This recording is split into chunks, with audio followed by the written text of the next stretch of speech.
नमस्कार दोस्तों, मैं नरेश शर्मा काव्य क्लासेस के ऑनलाइन प्लेटफॉर्म पर आपका एक बार फिर से हार्दिक स्वागत करता हूं। दोस्तों, वीडियो की इस श्रृंखला में जो है हम आपके लिए 2019 का संपूर्ण सार संग्रह करंट अफेयर्स से रिलेटेड जो परीक्षा उपयोगी आपके लिए होगा वो लेके आए हैं। और पिछले लेक्चर्स में जो है हमने जनवरी 2019 से शुरुआत की थी और 2019 का जो है हम संपूर्ण सार संग्रह इस वीडियो की श्रृंखला में आपके लिए लेके आ रहे हैं। कोरोना के इस भीषण अंधकार समय में जो है काव्य क्लासेस छात्रों के लिए एक उम्मीद की नई किरण बन के उभरा है, जो नियमित कक्षाएं इस समय लगा रहा है ताकि जो है छात्र जो घर बैठे जिनका पढ़ाई का नुकसान हो रहा है वो अपनी इस जो घर पे बैठे हुए खाली समय इसका सदुपयोग कर सकें और अपना अध्ययन को जो है नियमित कर सकें। तो काव्य क्लासेस के इस प्रयास को जो है आपका एक शेयर की जो है आशा रखता है कि आप हमारे इस वीडियो को जो है लाइक करेंगे और शेयर करेंगे। तो आपने अभी तक अगर हमारे काव्य क्लासेस का यूट्यूब चैनल सब्सक्राइब नहीं किया है तो प्लीज उसे सब्सक्राइब कीजिए। और आज का लेक्चर शुरू करने से पहले मैं श्रद्धांजलि देना चाहूंगा हमारे भारतीय सिनेमा जगत के दो महान सितारों का, जिनका हाल ही में निधन हुआ है। 2 दिन के अंदर 2 जो है सितारे इस जहान को छोड़कर चले गए हैं। 29 अप्रैल को जो है आंत के जो है कैंसर से पीड़ित अभिनेता थे इरफान खान और 30 अप्रैल को जो है ऋषि कपूर जी का जो है निधन हो गया है। उनके इस निधन पर जो है मैं और काव्य क्लासेस की ओर से उनको जो है अश्रुपूरित श्रद्धांजलि अर्पित करता हूं और उनकी आत्मा को जो है शांति का जो है प्रार्थना करता हूं भगवान से कि उनकी आत्मा को शांति प्रदान करे। तो दोस्तों, आज के इस लेक्चर में जो है हम अगस्त माह के बारे में चर्चा करेंगे और अगस्त 2019 जो है हमारे लिए बहुत ही महत्वपूर्ण लेक्चर है। दोस्तों, ये अगस्त का माह जो है काफी सारे इसमें परिवर्तन हुए और इस लेक्चर में जो है मैं आपको धारा 370 के बारे में भी काफी कुछ बताने वाला हूं। तो दोस्तों, जो आपने अगर ये वीडियो जो है लाइक नहीं किया है तो एक बार लाइक कर दीजिए दोस्तों, और अपने दोस्तों को भी बता दीजिए जिनको धारा 370 से संबंधित कोई भी संशय हो। तो इस लेक्चर में हम उस धारा 370 के बारे में बात करेंगे आज। तो बात शुरू करें हम 1 अगस्त 2019 से। तो अगस्त 2019 पहली अगस्त को जो है पिछले चैप्टर के एंड में मैंने आपको जो है 3 तलाक के बारे में बताया था कि सुप्रीम कोर्ट ने जो है इसको क्या कर दिया है, अवैध करार दे दिया है। और ये जो है अध्यादेश पारित हुआ लोकसभा और राज्यसभा में। तो 1 अगस्त को जो है इस 3 तलाक कानून को जो है राष्ट्रपति के द्वारा मंजूरी प्रदान कर दी गई है। तो इस 3 तलाक बिल को जो है राष्ट्रपति के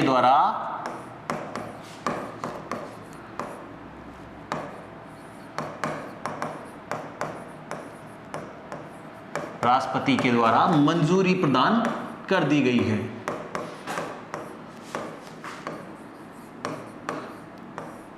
और ये 3 तलाक जो बिल है ये 19 सितंबर 2018 से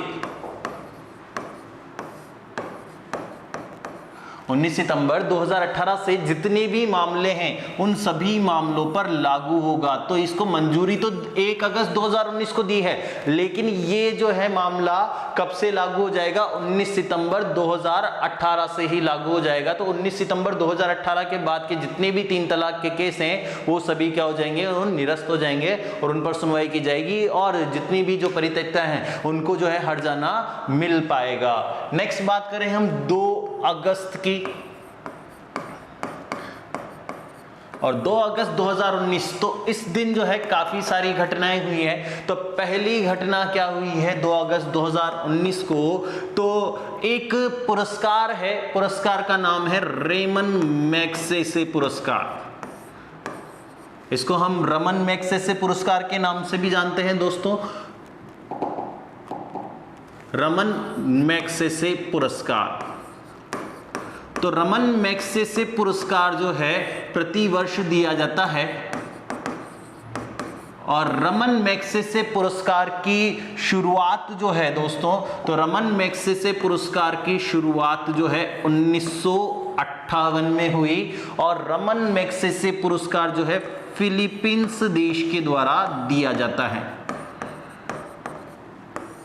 तो रमन मैग्सेसे पुरस्कार की शुरुआत हुई है 1958 में और फिलीपींस देश के द्वारा दिया जाता है। फिलीपींस देश के तीसरे नंबर के राष्ट्रपति थे रमन मैग्सेसे, जिनकी हेलीकॉप्टर दुर्घटना में मृत्यु हो गई थी, तो उनकी याद में दिया जाता है। और क्यों दिया जाता है, तो ये पुरस्कार जो है एशिया में श्रेष्ठ सामाजिक सेवा करने वाले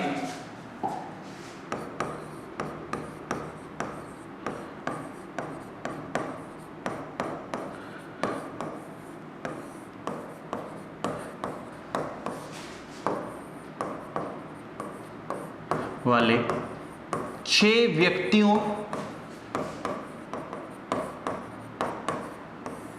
अथवा संगठनों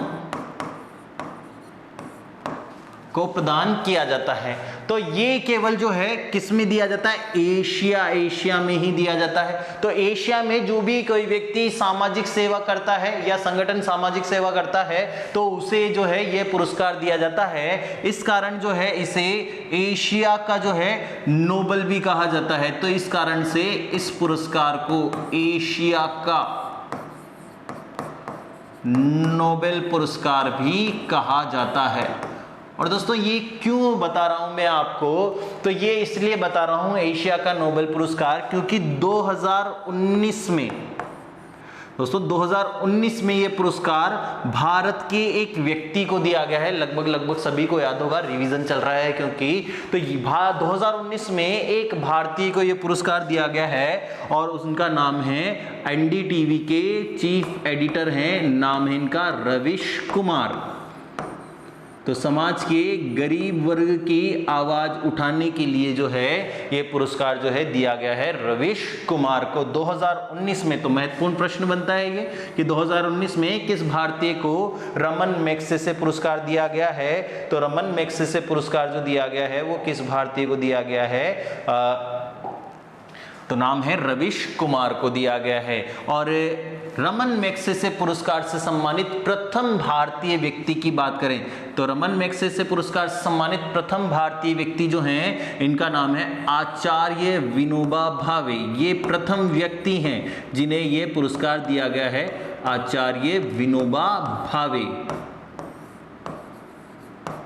और ये पुरस्कार जो है इन्हें 1958 में दिया गया था दोस्तों। और रमन मैग्सेसे पुरस्कार से सम्मानित पहली भारतीय महिला, तो रमन मैग्सेसे पुरस्कार से सम्मानित पहली भारतीय महिला की बात करें तो इनका नाम है मदर टेरेसा। तो मदर टेरेसा जो है पहली भारतीय महिला है, तो इन्हें जो है 1982 में रमन मैग्सेसे पुरस्कार दिया गया।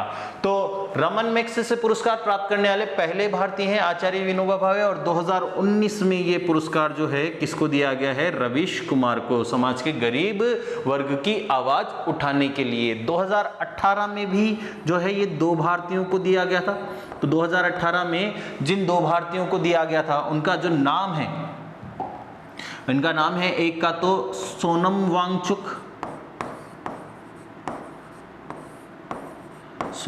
वांगचुक और एक जो थे ये थे डॉक्टर भरत वटवानी। तो इनको जो है 2018 में ये पुरस्कार दिया गया था दोस्तों। तो दोस्तों रमन मैग्सेसे पुरस्कार 2 अगस्त को घोषणा हुई है, इसकी रिवीजन एक बार और हम फिर कर लेंगे। इसके अलावा 2 अगस्त की ही और भी जो घटना है उनके बारे में और चर्चा कर लेते हैं। तो 2019 की ही जो है एक और घटना है 2 अगस्त की ही। तो 2 अगस्त 2019, तो 2 अगस्त 2019 को जो है एक और जो है हमारे सामने घटना है।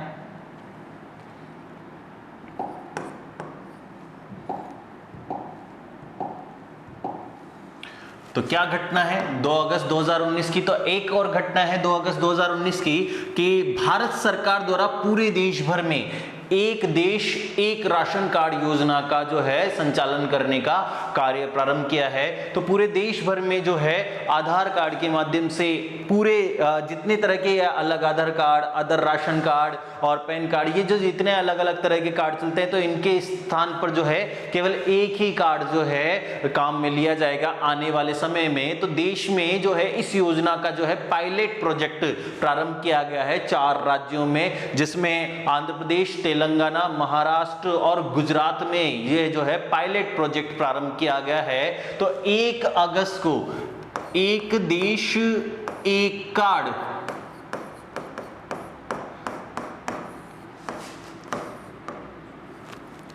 एक देश एक राशन कार्ड योजना का पायलट प्रोजेक्ट 4 राज्यों में प्रारंभ किया गया है।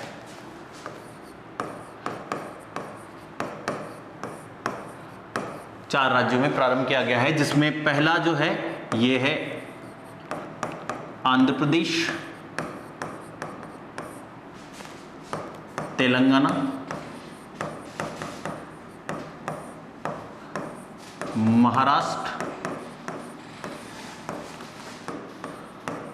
और गुजरात। तो इन 4 राज्यों में जो है ये पायलट प्रोजेक्ट शुरू किया गया है। दोस्तों पायलट प्रोजेक्ट का अर्थ क्या है? तो पायलट प्रोजेक्ट का अर्थ है किसी स्थान विशेष पर जो है एक उदाहरण के रूप में या एक जो है टेस्टिंग के रूप में टेस्ट करने के लिए जब कोई स्थान विशेष पर जो है यह अभियान चलाया जाता है तो इसको बोलते हैं पायलट प्रोजेक्ट। पायलट प्रोजेक्ट के नाम से जाना जाता है कि पूरे राज्य में नहीं, किसी स्थान विशेष पर जब इसका जो है क्या किया जाता है, प्रयोग किया जाता है, प्रयोगात्मक जब प्रयोगात्मक रूप में इसका उपयोग शुरू किया जाता है तो इसको कहा जाता है पायलट प्रोजेक्ट। तो ये 4 राज्यों में पायलट प्रोजेक्ट के रूप में जो है एक देश एक राशन कार्ड योजना का प्रारंभ किया गया है। और इसी तारीख को एक और जो है परिवर्तन हुआ है। क्या परिवर्तन हुआ है? तो देश का जो सर्वोच्च न्यायालय है, उच्चतम न्यायालय है, उसमें कुल न्यायाधीशों की संख्या में परिवर्तन किया गया है दोस्तों। तो पहले जो है देश में सर्वोच्च न्यायालय सुप्रीम कोर्ट में कुल जजों की संख्या जो है पहले हुआ करती थी 30+1। एक तो मुख्य न्यायाधीश और उनकी सहायता के लिए 30 अन्य न्यायाधीश जो हैं उसमें चुने जाते थे। वर्तमान में जो है 2 अगस्त से जो है इनकी संख्या में क्या कर दिया गया है, परिवर्तन कर दिया गया है, बढ़ा दिए गए हैं। अब 30 के स्थान पर जो है 33 जज होंगे सुप्रीम कोर्ट में। तो सुप्रीम कोर्ट में जजों की संख्या में परिवर्तन किया गया है दोस्तों। तो सर्वोच्च न्यायालय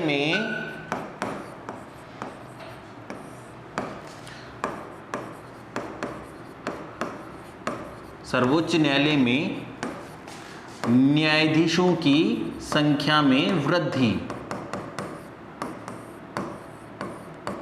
न्यायाधीशों की संख्या में वृद्धि की गई है दोस्तों।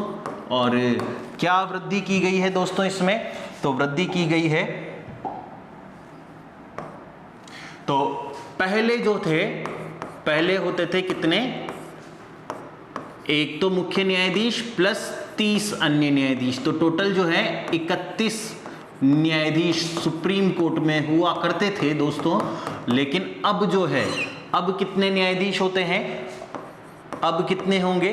तो अब जो है 1 + 33 न्यायाधीश होंगे। तो अब जो हैं कुल जो है 34 न्यायाधीश सुप्रीम कोर्ट में नियुक्त किए जा सकेंगे दोस्तों। और बात करें सर्वोच्च न्यायालय की स्थापना, देश में सुप्रीम कोर्ट की जो है स्थापना कब की गई? तो देश में सर्वोच्च न्यायालय की स्थापना जो है ये की गई 28 जनवरी 1950 को। तो सुप्रीम कोर्ट की स्थापना जो है 28 जनवरी 1950 को की गई और इसका मुख्यालय जो है कहां पर है? नई दिल्ली में ही है। और सर्वोच्च न्यायालय की स्थापना का जो अनुच्छेद है किसमें वर्णित है? तो सुप्रीम कोर्ट की स्थापना संविधान के अनुच्छेद 1924 में वर्णित है। और सर्वोच्च न्यायालय के पहले मुख्य न्यायाधीश ये थे एच.जे. कानिया। और एच.जे. कानिया की जो है एकमात्र ऐसे जो है सर्वोच्च न्यायालय के मुख्य न्यायाधीश हैं जिनकी पद पर रहते हुए ही क्या हुई है, मृत्यु हुई है। तो एच.जे. कानिया सुप्रीम कोर्ट के एकमात्र ऐसे न्यायाधीश हैं जिनकी पद पर रहते हुए मृत्यु हुई है। इसके अलावा देश में तीसरा सबसे बड़ा पद हम मान सकते हैं, क्योंकि देश में यदि राष्ट्रपति मौजूद नहीं है तो राष्ट्रपति की शक्तियों का प्रयोग उपराष्ट्रपति के द्वारा किया जाता है, और यदि उपराष्ट्रपति भी मौजूद नहीं है तो उसका प्रयोग जो है कौन करता है, सर्वोच्च न्यायालय का मुख्य न्यायाधीश करता है। और एकमात्र ऐसे सर्वोच्च न्यायालय के न्यायाधीश जिन्होंने राष्ट्रपति के पद पर अपनी सेवाएं दी है, तो एकमात्र ऐसे न्यायाधीश जो हैं ये इनका नाम है मोहम्मद हिदायतुल्लाह खान। तो मोहम्मद हिदायतुल्लाह जो हैं एकमात्र ऐसे मुख्य न्यायाधीश हैं जिन्होंने राष्ट्रपति के पद पर भी जो है अपनी सेवाएं दी है, मोहम्मद हिदायतुल्लाह खान। इसके अलावा बात करें वर्तमान मुख्य न्यायाधीश कौन हैं। वर्तमान में सर्वोच्च न्यायालय के मुख्य न्यायाधीश, वर्तमान सर्वोच्च न्यायालय के मुख्य न्यायाधीश कौन हैं। तो वर्तमान में सर्वोच्च न्यायालय के मुख्य न्यायाधीश जो हैं ये हैं, इनका नाम है रंजन गोगोई। रंजन गोगोई। और ये रंजन गोगोई जो हैं 46वें नंबर के जो हैं मुख्य न्यायाधीश हैं देश के। रंजन गोगोई जो है 46वें नंबर के मुख्य न्यायाधीश थे। सॉरी, इनका भी पद जो है अभी समाप्त हो चुका है। वर्तमान में जो है 47वें नंबर के भी बन चुके हैं, जिनका नाम जो है शरद अरविंद बोबड़े हैं। तो वर्तमान में सर्वोच्च न्यायालय के मुख्य न्यायाधीश जो हैं इनका नाम है शरद अरविंद बोबड़े।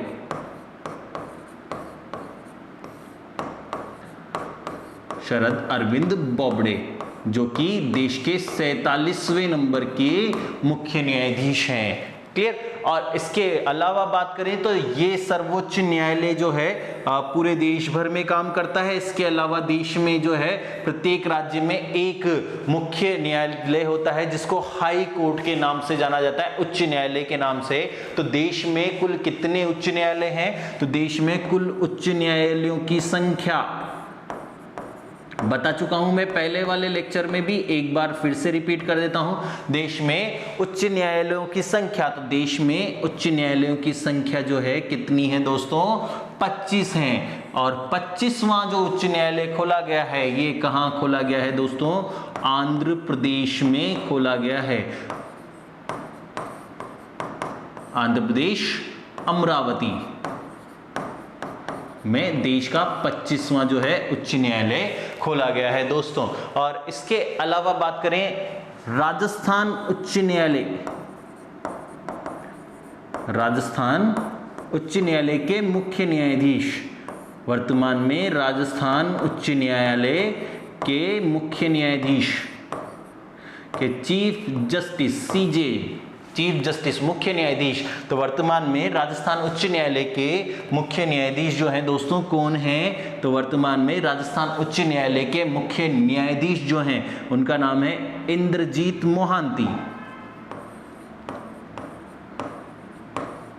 इनका नाम है इंद्रजीत मोहांती।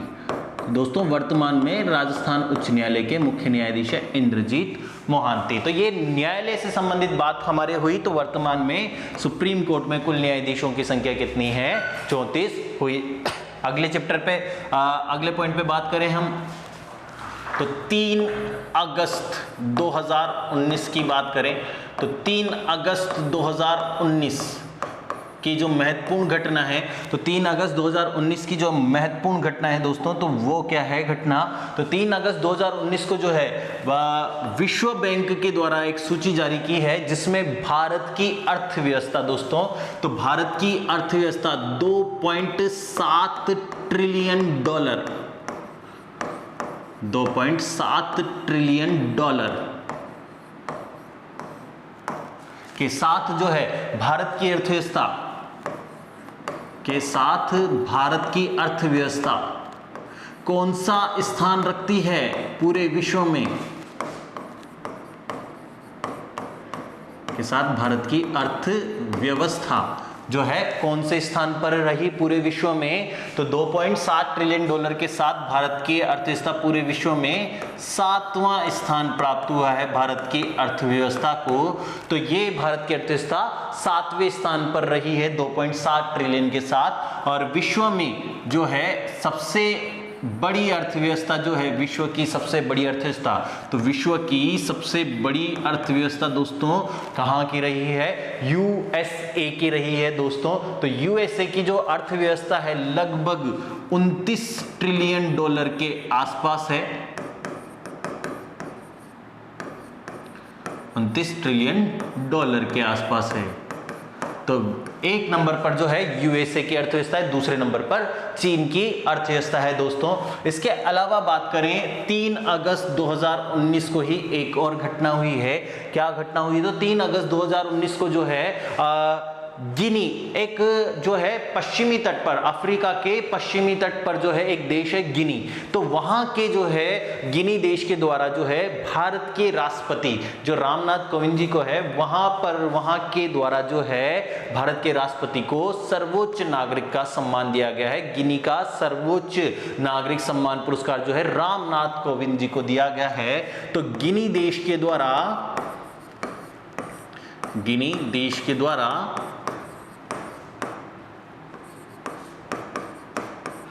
रामनाथ कोविंद जी को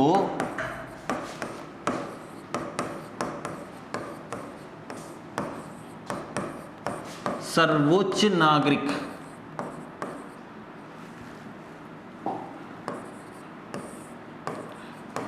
का पुरस्कार दिया गया है, नागरिक सम्मान पुरस्कार दिया गया है दोस्तों।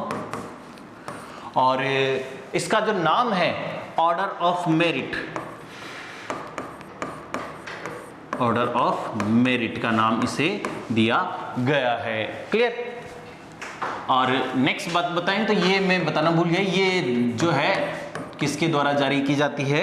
विश्व बैंक के द्वारा जारी की जाती है ये रिपोर्ट, विश्व बैंक द्वारा। नेक्स्ट, इसके अलावा बात करें 4 अगस्त की, तो 4 अगस्त को जो है दोस्तों, 4 अगस्त को कोई महत्वपूर्ण घटना नहीं हुई है। 5 अगस्त की हम बात करें तो 5 अगस्त को जो है महत्वपूर्ण घटना हुई है।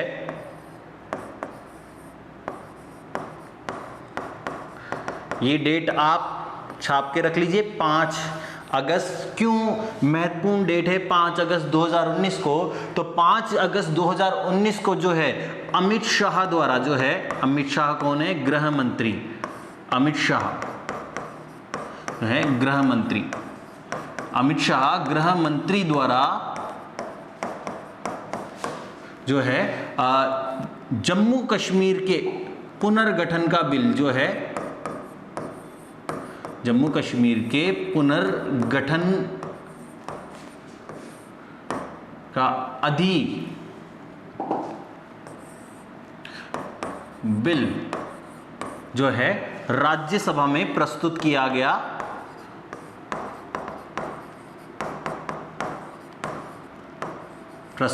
और जहां से ये क्या हो गया है? पारित हो गया है। प्रस्तुत किया गया है जहां से ये पारित कर दिया गया, इसको पश्चात ये क्या हो गया है? पारित हो गया है। और इस बिल का जो फलस्वरूप है, इस बिल का मुख्य उद्देश्य क्या है? तो धारा 370 या अनुच्छेद 370 जो है, तो इस बिल का मुख्य उद्देश्य जो है जम्मू कश्मीर से जो है 370 जो है हटाना है। तो अनुच्छेद 370 व 35A को हटाने के लिए ये प्रावधान लेके आए हैं। तो इस बिल को जो है 5 अगस्त 2019 को जो है राज्यसभा में प्रस्तुत किया है और इसको जो है पारित कर दिया गया।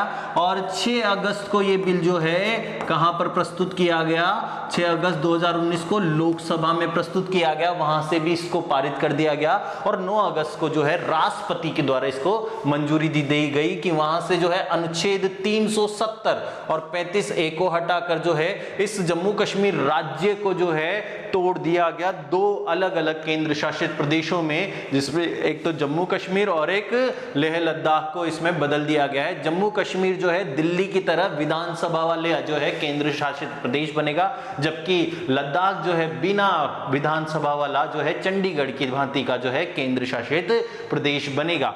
तो इतनी आसानी से जो है ये बीजेपी सरकार ने 370 धारा हटा दी। तो जब इतना आसान था तो पहले क्यों नहीं हटाया? इतने साल तक इसका दंश क्यों झेलते रहे हम पूरे भारतीय? इतने सारे हमारे सैनिकों की जान गई, इतनी सारी आतंकवादी घटना हुई। तो ये धारा 370 क्या है, कश्मीर का मसला क्या है? तो दोस्तों इसके बारे में थोड़ी सी चर्चा हम कर लेते हैं।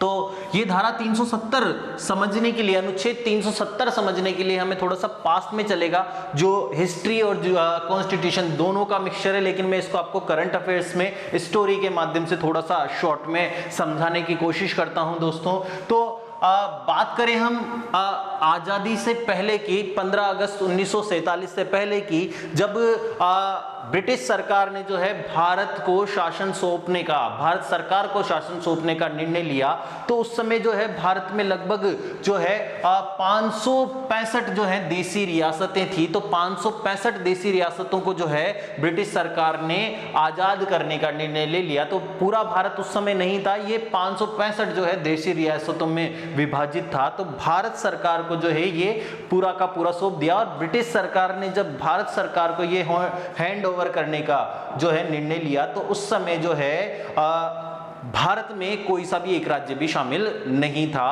तो उस समय जो है भारत के एकीकरण का कार्य प्रारंभ हुआ और इन देसी रियासतों को ब्रिटिश सरकार की तरफ से छूट दी गई कि ये चाहे तो भारत में मिल जाए, ये चाहे पाकिस्तान में मिल जाए, या चाहे तो स्वतंत्र भी रह सकते हैं। तो 15 अगस्त 1947 को ब्रिटिश सरकार ने भारतीयों को भारत सौंपकर जाने का निर्णय ले लिया, लेकिन उस समय ये पता नहीं था कि भारत का स्वरूप कैसा होगा, कौन सी रियासत भारत में मिलेगी, कौन सी पाकिस्तान में मिलेगी।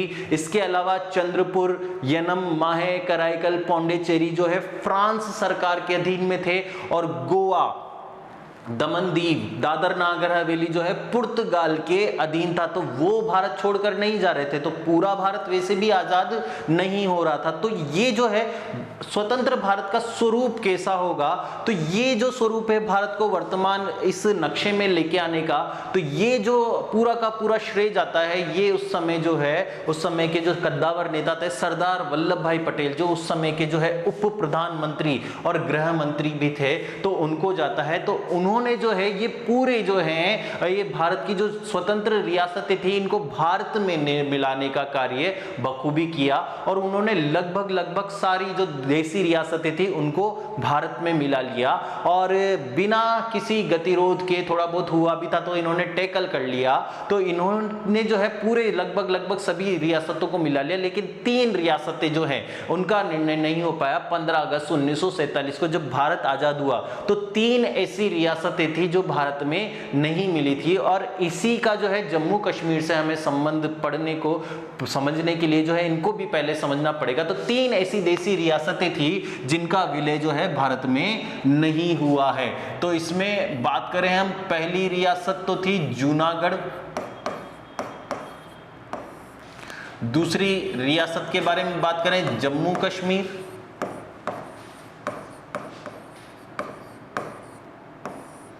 और तीसरी रियासत की बात करें हैदराबाद। तो ये 3 ऐसी रियासतें थी जिन्होंने भारत में विलय करने से मना कर दिया, और ये भारत जब आजाद हुआ 15 अगस्त 1947 को, तो ये तीनों रियासतें जो है भारत में शामिल नहीं हुई। तो जूनागढ़ जो है ये गुजरात की जो है, गुजरात का एक क्षेत्र था जूनागढ़।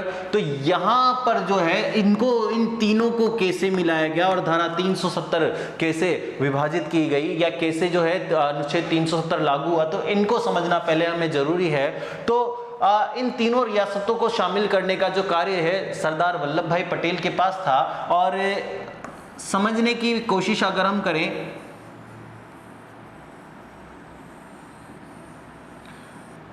तो ये भारत का नक्शा है और जूनागढ़ जो है रियासत लगभग यहाँ थी। तो जैसा कि ब्रिटिश सरकार ने जो है निर्णय लिया था कि देसी रियासतें क्या है, स्वतंत्र हैं, वो चाहे तो भारत में मिले, चाहे पाकिस्तान में मिले या चाहे स्वतंत्र हैं। तो जूनागढ़ का जो राजा था वो मुस्लिम था, लेकिन यहाँ की जो ज्यादातर जनसंख्या थी जूनागढ़ की वो हिंदू जनसंख्या थी। और इसने क्या किया, इसने भारत में शामिल ना होकर किसको प्रस्ताव दे दिया, मोहम्मद अली जिन्ना को प्रस्ताव दे दिया कि हम किस में मिलना चाहते हैं, पाकिस्तान में मिलना चाहते हैं। अब यहां से पाकिस्तान आता है, यहां से शुरू होता है पाकिस्तान। अब अगर इसको पाकिस्तान भी जाना है तो ये या तो समुद्र के रास्ते से जाएगा या इधर के रास्ते से, जो प्रैक्टिकली संभव नहीं था। तो यहां पर क्या हुआ, यहां जो है जब सरदार पटेल जो है इनसे मुलाकात करने गए तो ये डरकर जो है क्या हो गए, पाकिस्तान भाग गए। अब यहाँ का राजा जो है डरकर पाकिस्तान भाग गया। अब भारत चाहता तो यहाँ पर खुद अतिक्रमण करके जो है इसको अपने अंडर में ले लेता, लेकिन क्योंकि सरदार पटेल जो चाहते थे, क्योंकि भारत अभी गठित हो ही रहा था, तो विश्व में जो है भारत का गलत जो है छवि ना जाए, तो इस कारण से जो है सरदार पटेल ने कहा कि भाई हम नहीं चाहते कि कब्जा करें, हमें पता है कि ये हमें आसानी से मिल जाएगा, लेकिन फिर भी हम क्या करेंगे, इसको जनमत संग्रह के द्वारा अपने में शामिल करेंगे। तो यहाँ पर क्या हुआ, जूनागढ़ में जनमत संग्रह कराया गया और जनमत संग्रह में जो अधिकतर जनसंख्या थी यहाँ की, वो किस में शामिल होने का उन्होंने जो है निर्णय लिया, भारत में निर्णय लिया। तो इस तरह से जूनागढ़ जो रियासत थी इसको किस तरह से भारत में मिलाया गया, जनमत संग्रह के द्वारा मिलाया गया दोस्तों। तो ये जूनागढ़ की जो है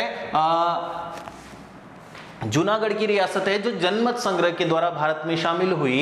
इसके पश्चात जो है जम्मू कश्मीर और हैदराबाद अभी भी शामिल नहीं हुए। और ये जो विभाजन हुआ भारत और पाकिस्तान का, ये माउंटबेटन योजना के तहत हुआ। तो यहाँ पर जो है माउंटबेटन जो है अभी भी जो है भारत आजाद हो गया था, उसके बाद भी ये ब्रिटेन नहीं गए थे। ये चाहते थे कि जब भारत पाकिस्तान अलग हुए तो दोनों जो है शांतिपूर्वक अलग हो के ही उसके बाद ही मैं जो है क्या जाऊंगा, ब्रिटेन जाऊंगा।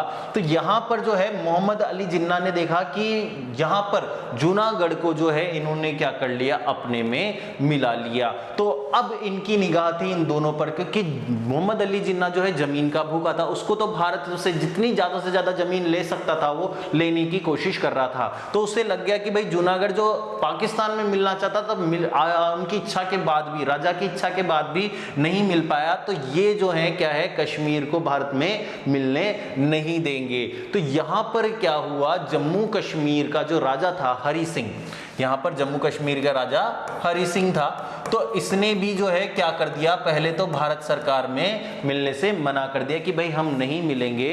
तो माउंटबेटन से इसके हरि सिंह के संबंध जो है काफी अच्छे थे। तो माउंटबेटन जो है इनसे मुलाकात करने गए, मीटिंग करने गए, और मीटिंग में माउंटबेटन ने इनको समझा दिया कि भाई देखो, तुम्हारा जो राज्य है, तुम्हारी जो रियासत है, दो स्वतंत्र देशों के बीच में पड़ रही है और तुम्हारा जो है अस्तित्व हमेशा खतरे में ही रहेगा।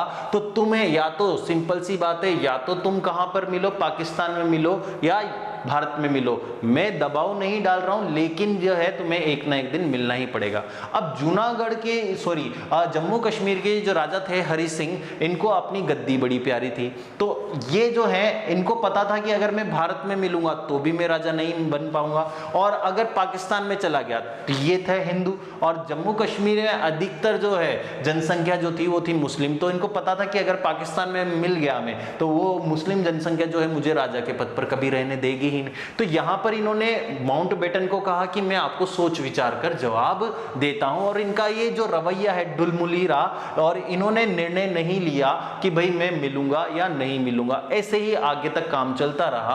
अब क्या हुआ, क्योंकि जिन्ना जो चाहता था वो चाहता था कश्मीर को भारत में मिलाना, और यहां पर जो है जब अलग अलग हुए भारत और पाकिस्तान, तो ब्रिटिश सरकार ने जो है दोनों देशों को अलग अलग किया। तो दोनों देशों की जो सेना थी, इनके दोनों के सेनापति जो चीफ जो मिलिट्री ऑफिसर थे वो ब्रिटिश ही थे, और इनको पाबंद किया गया था कि दोनों देश जो है आपस में युद्ध नहीं करेंगे, क्योंकि अंतरराष्ट्रीय युद्ध पर उस समय पाबंदी थी। द्वितीय विश्व युद्ध समाप्त हुआ ही था 1945 में, और यूएन की स्थापना हुई थी, और यूएन के स्थापना के बाद इनका मुख्य उद्देश्य था कि पूरे विश्व में अब कहीं पर भी युद्ध ना हो। तो ये दोनों जो देश थे पाबंद थे कि युद्ध भी नहीं करेंगे। तो जिन्ना जो है यहां पर आक्रमण करके भी कश्मीर को हड़प नहीं सकता था, लेकिन उसे जो है हड़पना था, तो उसने क्या किया, इनडायरेक्ट तरीके से यहां पर युद्ध करना शुरू किया।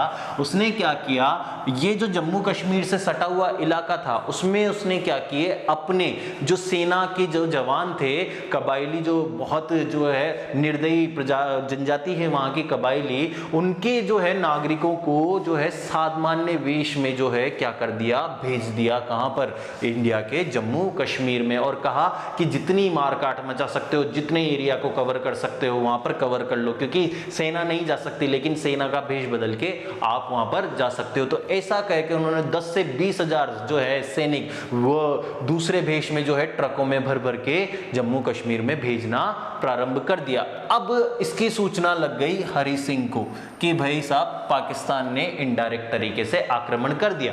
अब यहां पर पहले हरि सिंह को क्या था, अपनी सेना पे विश्वास था कि भाई कोई सा भी आक्रमण हो, मेरी सेना है, मैं खुद ही लड़के क्या कर लूंगा, मैं इसका जो है सामना कर सकता हूं आराम से। अब सामना कर सकता हूं, तो यहां पर क्या हुआ, हरि सिंह का जो है सेनापति थे, तो हरि सिंह के सेनापति ने कहा कि आप जो है मूर्खता कर रहे हैं, आप इस तरह से जो है अपने खुद ही सिंहासन के ऊपर क्या कर रहे हैं, दांव लगा रहे हैं, क्योंकि हमारी जो सेना है, हमारी सेना में अधिकतम जो सैनिक हैं वो मुस्लिम हैं, और वो जब मुस्लिम से युद्ध करेंगे तो मुस्लिम उनको क्या करेंगे, बरगलाएंगे कि जब इस्लाम राष्ट्र की स्थापना हो जाएगी, इस्लामिक राज्य की स्थापना हो जाएगी, तो आपको ऊंचा पद और ऊंची जो है तनख्वाह मिलेगी। तो हो सकता है कि हमारे सैनिक हमारा ही क्या कर दें, विद्रोह कर दें। तो हरि सिंह जो है इस बात से अनजान था, उसने इनकी बात को क्या किया, अनदेखा कर दिया, और जैसे ही ये सैनिक की टुकड़ी आगे बढ़ी और मारकाट मचाने लगी, तो हरि सिंह ने अपनी सेना भेजी,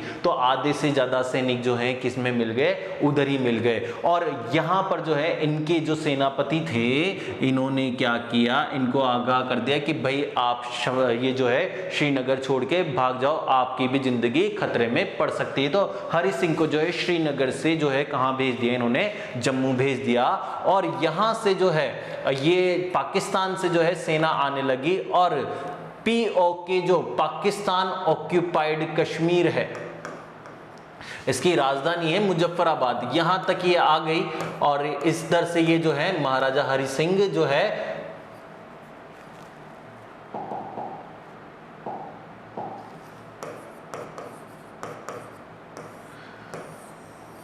और मुजफ्फराबाद तक आ गए, और हरि सिंह जो है यहां से भाग निकले, कहां पर पहुंच गए, जम्मू में पहुंच गए। और इसके बाद जो है ये आ गए उरी तक। उरी मूवी भी देखी होगी आपने, सर्जिकल स्ट्राइक, जो अभी इंडियन ऑक्यूपाइड कश्मीर में है। तो यहां पर जो है क्या है, एक नदी है और इस पर पुल बना हुआ है। तो हरि सिंह के सेनापति ने क्या किया, इनको रोकने के लिए इस पुल को तोड़ दिया, और इनको रोकने की जद्दोजहद में इनके सेनापति की भी डेथ हो गई। तो ये हरि सिंह अब जो है घबरा गया, और घबरा के जो है इसने फोन लगाया, कहां पर, दिल्ली फोन लगाया कि साहब हमारी मदद करो, हम खतरे में हैं, हमारी जान खतरे में है। तो यहां पर फोन लगाया सरदार वल्लभ भाई पटेल और उनके एक सहयोगी थे वीपी मेनन, जो कि पूरे भारत की ये जो है एकीकरण का कार्य कर रहे थे, वीपी मेनन और ये। तो यहां पर मदद की गुहार लगाई गई, और इन्होंने जो है सरदार पटेल ने जो है वीपी मेनन जी को जो है श्रीनगर भेजा। अब ये इनकी मदद के लिए जैसे ही तैयार हुए सरदार वल्लभ भाई पटेल, तो माउंटबेटन ने जो है क्या किया, रोक लगा दी कि भाई आप वहां पर जो है सेना नहीं भेज सकते। सेना क्यों नहीं भेज सकते, क्योंकि कश्मीर तो भारत का अंग है ही नहीं। आप किस आधार पर वहां पर सेना भेजोगे, सेना भेजोगे तो इसका मतलब है आप क्या कर रहे हो, उसके ऊपर अतिक्रमण कर रहे हो, उसके ऊपर कब्जा कर रहे हो, जो कि हमने जो शर्तें रखी थी आज़ाद करने की उसमें शामिल नहीं है। तो यहाँ पर ये मामला अटक गया। अब वीपी मेनन जी गए हरि सिंह के पास, उन्हें बताई कि भाई हम आपकी मदद तब तक नहीं कर सकते जब तक आप भारत की सेना में शामिल नहीं होंगे, भारत की सीमा में। तो हरि सिंह ने जो है क्या किया, यहाँ पर विलय पत्र पर साइन कर दिए विशेष टर्म और कंडीशन के साथ कि भाई हाँ ठीक है, हम आप हमारी मदद कर दो, फिर हम जो है आप में विलय हो जाएंगे। तो यहाँ पर हरि सिंह ने साइन करके भेज दिए इधर दिल्ली में, और ये साइन जो है किसको बता दिए, माउंटबेटन को, क्योंकि विलय पत्र में जब है राजा साइन करेगा और राजा के बाद माउंटबेटन भी उसके ऊपर साइन करेगा, तब उस राज्य को या उस देशी रियासत को भारत में शामिल होना मानेंगे। तो यहाँ पर जो है क्या हुआ, ये शामिल हो गया, और जो है सरदार पटेल ने जो है सेना भेजनी चाहिए, लेकिन माउंटबेटन ने फिर से बोल दिया कि भाई यहाँ पर सेना भेजना हम नहीं मानेंगे। लेकिन फिर भी पटेल ने जो है सेना भेजी, और सेना भेजकर जो है क्या किया, यहाँ पर जो है इनको खदेड़ना प्रारंभ किया। अब खदेड़ना प्रारंभ किया यहाँ पर, तो ये थोड़ा सा मामला रुक गया। रुकने के बाद यहाँ पर थोड़ा सा मैं आपको वापस इधर लेके आऊँगा हैदराबाद पर। यहाँ पर अब क्या गड़बड़ हुई, भारत से जम्मू कश्मीर का आधा हिस्सा क्यों छूट गया, तो इसके लिए हमें बीच में क्या जो है हैदराबाद पढ़ना पड़ेगा। तो यहाँ पर जो है जूनागढ़ को तो मिला लिया। अब जूनागढ़ को मिलाने के बाद हैदराबाद के निजाम के पास सरदार वल्लभ भाई पटेल गए, इनको कहा कि भाई आप क्या करना चाहते हो। तो ये हैदराबाद जो है यहाँ पर था, और इन्होंने कहा कि भाई हम तो जो है पाकिस्तान में मिलेंगे। इन्होंने भारत में शामिल होने से मना कर दिया। अब पाकिस्तान एक तो यहाँ पर है और एक यहाँ पर है, मतलब अब अगर भारत के किसी व्यक्ति को यहाँ पर जाना होगा तो इसका मतलब है वो हैदराबाद से वीज़ा लगवा के जाता पाकिस्तान का। तो यहाँ पर इन्होंने कहा कि भाई ये तो संभव है ही नहीं। तो हैदराबाद के निज़ाम ने कहा कि भाई हमें 1 साल का समय दो, और 1 साल के समय में हम क्या करेंगे, आपको निर्णय दे देंगे। तो 1947 सितंबर 1947 को इन्होंने 1 साल का समय मांगा, तो भारत सरकार ने इसको 1 साल का समय दे दिया कि हम आपका कुछ भी छेड़ नहीं करेंगे। लेकिन 1 साल हो गया, और 1 साल होने के बाद क्या किया, इनको पता था कि भाई जनमत संग्रह कराएगी भारत सरकार यहाँ पर, अगर हमने मना कर दिया तो जनमत संग्रह करवाएगी। तो इन्होंने क्या किया, इस साल भर के समय में जो भी भारत के पक्ष में जो आने वाले व्यक्ति थे उन सबको क्या कर दिया, मारकाट मचा के उनको मारना प्रारंभ कर दिया। हिंदूवादी जो भी लोग थे भारतवादी, उनको समाप्त करना चालू कर दिया। अब ये बातें जो है उनके पास भी पहुंचने लगी, सरदार वल्लभ भाई पटेल के और जवाहरलाल नेहरू के। तो दोनों के कानों में बातें पहुंचने लगी कि यार वहाँ पर ऐसा हो रहा है, ऐसा हो रहा है। तो यहाँ पर जो है सरदार वल्लभ भाई पटेल ने कहा कि भाई अब बहुत हो गया तुम्हारा, अब जो है हम नहीं सुनने वाले, 1 साल का समय दे दिया आपको, आप नहीं मानोगे। तो यहाँ क्या किया, सेना भेजी, और सेना भेज के ये जो जितने भी पाकिस्तान के पक्ष वाले थे उनको समाप्त कर दिया, और इस हैदराबाद को जो है सैनिक अभियान के माध्यम से भारत में मिला लिया गया। तो ये भारत में मिला लिया गया, और इसको जो है नाम दिया गया मिशन पोलो। तो इस तरह से जो है क्या हुआ, इसको भारत में मिला लिया। अब भारत में मिला लिया, लेकिन यहाँ पर क्या हुआ, इस हैदराबाद का जो निज़ाम का एक सहयोगी था वो पहुँच गया यूएन के सिक्योरिटी काउंसिल में। सिक्योरिटी काउंसिल में जाके उसने शिकायत कर दी कि भारत सरकार ने हमारे ऊपर आक्रमण करके मिलाया है। तो वहाँ से नोटिस भेजा गया भारत सरकार को कि भाई ये क्या बात हुई, तुमने कैसे सेना भेज दी। तो सरदार वल्लभ भाई पटेल ने कहा कि भाई सेना वेना नहीं भेजी, वहाँ पे पुलिस भेजी थी, हमारा आंतरिक मामला है, कोई इतनी मारकाट नहीं, और बात जैसे तैसे दबा दी उन्होंने। तो यहाँ पर इन्होंने बात दबा दी, लेकिन क्योंकि अब मामला यूएन में चला गया, तो यहाँ पर सरदार जो है पंडित जवाहरलाल नेहरू ये पीएम थे, तो इन्हों को लगा कि भारत की अंतर्राष्ट्रीय छवि जो है क्या हो रही है, खराब हो रही है। तो यहाँ का मामला जो जम्मू कश्मीर का मामला है, इन्होंने सेना के माध्यम से सुलझाना नहीं चाहा, यहाँ पर सेना तो भेज दी, और ये जहाँ जहाँ तक पाकिस्तान के सैनिकों ने, कबायलियों ने अतिक्रमण किया था, उनको हटाना चालू किया। लेकिन हटाना जैसे ही शुरू किया, यहाँ से जैसे ये भारत का नक्शा मैं आपको बना दूं थोड़ा सा, तो यहां से हटाना प्रारंभ किया, तो हटाते हटाते ये जो है क्या हो गया, आधे से ज्यादा, तो जम्मू कश्मीर का 2/3 हिस्से से तो इन्होंने सेना हटा दी और 1/3 हिस्सा जो है पाकिस्तान के पास रह गया। तो भारतीय सेना ने इनसे अनुमति मांगी भारत सरकार के गृह मंत्रालय से कि हमें 5-10 दिन का और समय दीजिए, ये जो 1/3 हिस्सा है हम इससे भी क्या कर लेंगे, हमारे अतिक्रमियों से हमारा हिस्सा छुड़ा लेंगे और ये भारतीय उसमें आ जाएगा। लेकिन पंडित जवाहरलाल नेहरू ने कहा कि नहीं, हम आर्मी से नहीं, अब हम इसका निर्णय जो है किससे करवाएंगे, यूएन से करवाएंगे। तो ये मामला जो है कहां पर लेके चले गए, यूएन, यूनाइटेड नेशन, संयुक्त राष्ट्र संघ में ले गए, जहां पर पंडित जवाहरलाल नेहरू को जो है पूरा विश्वास था कि हमारे पक्ष में निर्णय आएगा। लेकिन यहां पर यूएन में क्या हुआ, यूएसए और ग्रेट ब्रिटेन दोनों ने जो है किसके खिलाफ, भारत के खिलाफ वोट किया, पाकिस्तान के सपोर्ट पे वोट किया और उनको कहा कि ये सीज फायर हो गया, अब जो ये 1/3 हिस्सा है ये इन्हीं के पास रहेगा और 2/3 हिस्सा है ये भारत के पास ही रहेगा। या तो आप जनमत संग्रह करा लो, दोनों ही जो है अपनी सेनाएं हटा लो। पहले क्या करेगा, ये सारी अपनी सेनाएं हटाएगी, भारत भी अपनी सेना हटाएगी और यहाँ पर जो है निष्पक्ष जो है रूप से चुनाव करवाओ, जिधर की तरफ जो है वोटिंग होगी उधर जम्मू कश्मीर मिल जाएगा। लेकिन इसके पश्चात जो न तो कभी पाकिस्तान ने अपनी सेना हटाई, न ही भारत ने अपनी सेना हटाई और कश्मीर का कभी भी मैटर सॉल्व नहीं हो पाया। अब यहाँ पर अनुच्छेद 370 कहाँ से आया, तो यहाँ पर जो है क्या है, एक युवा नेता थे उस समय, शेख अब्दुल्ला। शेख अब्दुल्ला जो हैं अभी की एक यूनिवर्सिटी AMU, अलीगढ़ मुस्लिम यूनिवर्सिटी, शेख अब्दुल्ला जो है यहाँ से MSc करके पास आउट हुए और ये कश्मीर गए। शेख अब्दुल्ला जो अभी फारूक अब्दुल्ला के पिताजी और उमर अब्दुल्ला के जो है दादाजी, जो इंडियन नेशनल कॉन्फ्रेंस है उनके उसके संस्थापक हैं ये।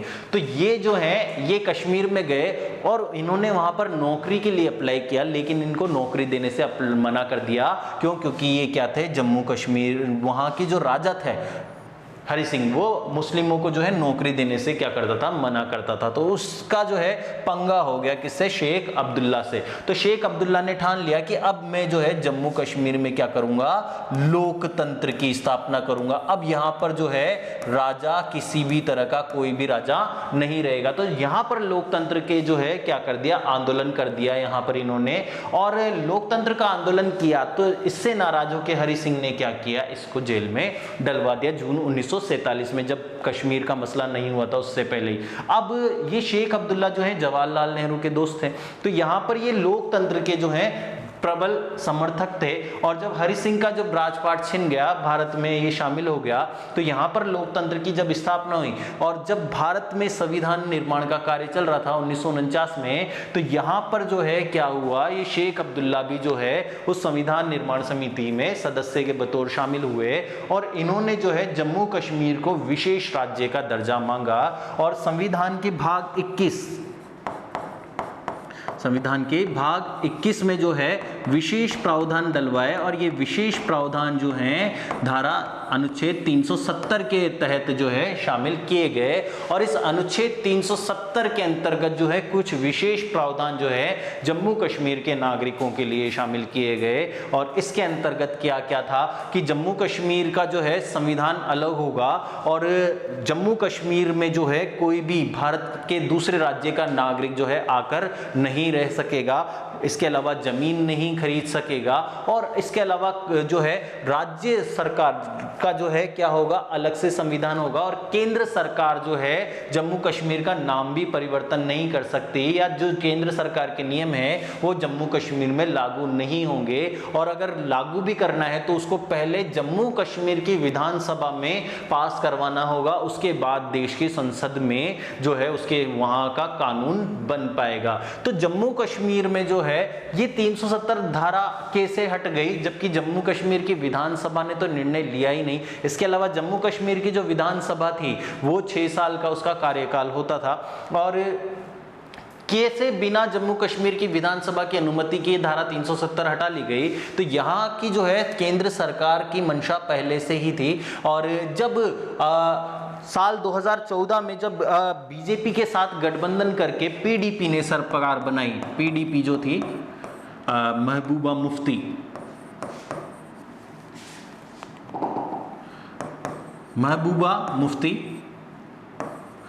यहाँ की मुख्यमंत्री बनी और इसने किसके साथ गठबंधन किया? बीजेपी के साथ गठबंधन किया। तो सरकार ने यहाँ तो क्या किया, 3 साल तो इनके साथ शासन चलाया, लेकिन 3 साल बाद क्या हो गया? बीजेपी ने गठबंधन तोड़ दिया और सरकार गिर गई। और सरकार गिरते ही यहाँ पर क्या हो गया? राष्ट्रपति शासन लग गया। और यहाँ पर राष्ट्रपति शासन लगने के बाद इंतजार किया इन्होंने लगभग 2 साल 3 साल तक का, जब तक कि यहाँ पर चुनाव होने की स्थिति नहीं आ गई। तो यहाँ पर जो है यहाँ की विधानसभा भंग थी, और विधानसभा भंग थी तो इस विधानसभा में कोई चर्चा ही नहीं, और चर्चा नहीं हुई तो इन्होंने सीधा ही जो है क्या किया?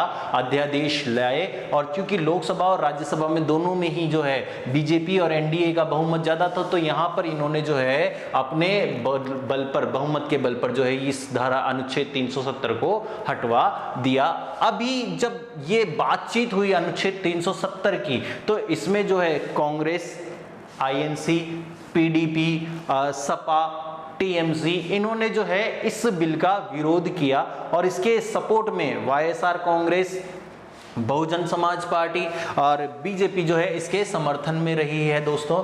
तो ये जो धारा 370 है, अनुच्छेद 370 है, ये राष्ट्रपति के द्वारा इसको 9 अगस्त को मंजूरी दी। बताया मैंने, लोकसभा में तो कब राज्यसभा में 5 अगस्त को, 6 अगस्त को लोकसभा में राष्ट्रपति द्वारा मंजूरी जो है इसको 9 अगस्त को मिली। और ये जो है जम्मू कश्मीर का जो विलय है, राज्य का विलय 2 केंद्र शासित प्रदेशों में, जम्मू कश्मीर और लेह लद्दाख में कर दिया गया। और ये जो है ये प्रकाश में आएगा कब से, लागू कब होगा? 31 अक्टूबर से। और 31 अक्टूबर को ही क्यों रखा गया ये?